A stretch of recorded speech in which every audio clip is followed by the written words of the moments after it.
there's a family whose name has been synonymous with plumbing and inventiveness for generations, as we discovered at the Hieronymus Mueller Family Museum in Decatur.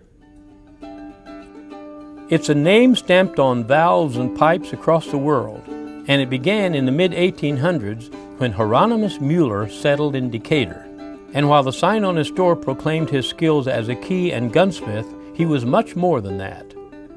Hieronymus was a tinkerer in a lot of professions.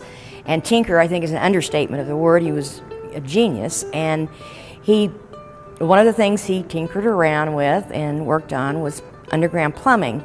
So he was named Decatur's first plumber and was supposed to bring in water to the businesses and the homes that were already located here.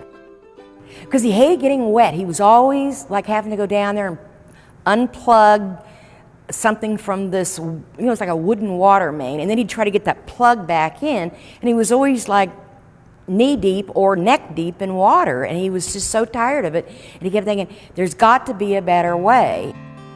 And in that process, he got a patent on the tapping machine, which is still used worldwide in the water and the gas industries today. The Mueller Company was actually founded in 1857, and it was based on plumbing goods, and then shortly thereafter opened various satellite or offices like in Chicago, Canada, and around, so their plumbing could get distributed all around the country. He didn't stay small very long. The company continued to grow, offering brass and iron products to distribute water and gas. But Mueller's interests were widespread, and he continued to tinker. And once again, annoyance was the driving force.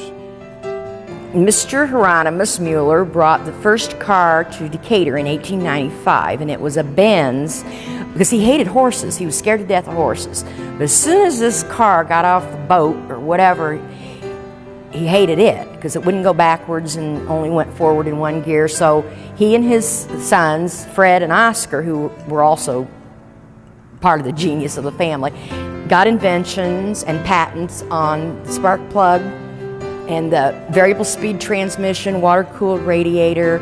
They put one gear backwards and two more forwards so that he could put his name on the car.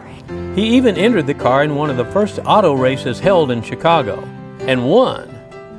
But unfortunately, this new hobby would be the death of Hieronymus Mueller.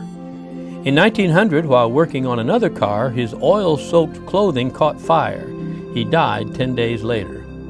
The company was now in the hands of his 6 sons and daughter, who continued to expand the sales force along with the product line.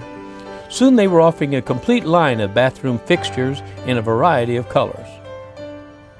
They made all this kind of thing out of vitreous ware, which is kind of a hardened clay, and the salesman at the end of the day they would make vases with the remains, and the salesman would take these vases, called end-of-the-day vases, to show their customers what colors all these products could come in. We've heard, we don't know, that they were the first company to start an employee magazine, and it was called the Mueller Record. I believe the first one was issued around 1910, and it was secret.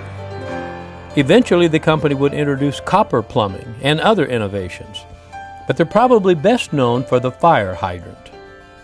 Fire hydrants, they didn't invent the fire hydrant, but Frank Mueller, one of the grandsons of Hieronymus, got a patent on the kind of fire hydrant that allows the water to stay within the structure. Like you see movies where a car, bangs into a fire hydrant and the water spews everywhere. That doesn't happen today because of this invention that he got. I think it was called the no-blow. The water is contained within there. The fire hydrant might go away, but the water stays there. But Hieronymus passed on more than a company to his family, for his sons and grandchildren were all tinkerers. The family had over 380 patents, and that's just the family. If you counted the company, I think there's about 900 patents. They had a wide variety of patents. For one thing, they had the first bicycle kickstand. They got a patent on that. And the first sanitary drinking fountain, so you had to put your mouth right on the faucet. Another of the sons, Philip, got one on an outdoor privy. This museum talks about the history, a little bit of the history about the development of water distribution. Because the Muellers were involved from pretty much the beginning in that kind of endeavor, and they still are today. In Decatur, Illinois is the headquarters still for the Mueller Company. Today the family no longer controls the company, but the Mueller name is still on half the fire hydrants sold in this country. And that tapping machine design to keep Hieronymus's feet dry is still being used across the globe. For dates and times the Hieronymus Mueller Museum is open, call 217-423-6161.